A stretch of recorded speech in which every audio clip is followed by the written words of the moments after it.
شہزادی آئلہ اور خوابوں کا فانوس۔ ایک دور کی بات ہے، پہاڑوں کے بیچوں بیچ ایک خوبصورت ریاست تھی جس کا نام تھا نورتھیا۔ وہاں ایک پیاری، بہادر اور تجسس پسند شہزادی رہتی تھی، شہزادی آئلہ۔ اس کی عمر 17 سال تھی۔ وہ نیلی آنکھوں، گلابی رنگت اور چمکتے سنہری بالوں والی دلکش لڑکی تھی۔ ایک دن نورتھیا کے محل میں ایک پراسرار تحفہ آیا، ایک پرانا فانوس جو سنہری روشنی سے چمکتا تھا۔ جیسے ہی رات ہوئی، وہ فانوس خود بخود جل اٹھا اور اگلی صبح محل کا سب سے وفادار محافظ غائب ہو چکا تھا۔ ہر رات کوئی نہ کوئی خواب میں چلتا اور پھر غائب ہو جاتا۔ شہزادی آئلہ نے فیصلہ کیا کہ وہ اس راز سے پردہ اٹھائے گی۔ اگلی رات آئلہ نے خود کو فانوس کے سامنے سونے دیا۔ جیسے ہی نیند آئی، وہ ایک جادوئی دنیا میں جا پہنچی۔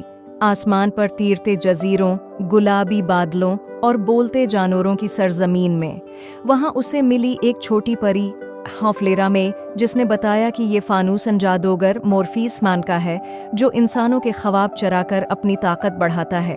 اگر آئلہ نے فانوس کو نہ روکا تو جلد ہی سارا نورتھیا ہمیشہ کی نیند سو جائے گا۔ فلیرا نے بتایا کہ فانوس کو بجھانے کے لیے سچے دل کا آنسو چاہیے، ایسا آنسو جو کسی کے لیے بے لوث محبت میں بہایا جائے۔ آئلہ نے خواب میں قید سب لوگوں کو ڈھونڈا، ان کی کہانیاں سنیں اور آخرکار اپنے محافظ کو دیکھ کر رو دی جو بچپن سے اس کی حفاظت کرتا آیا تھا۔ اس کا آنسو فانوس پر گرا اور ایک دھماکے سے جادو ٹوٹ گیا۔ شہزادی آئلہ جاگی تو سب لوگ واپس آ چکے تھے۔ نورتھیا میں خوشی کی لہر دوڑ گئی۔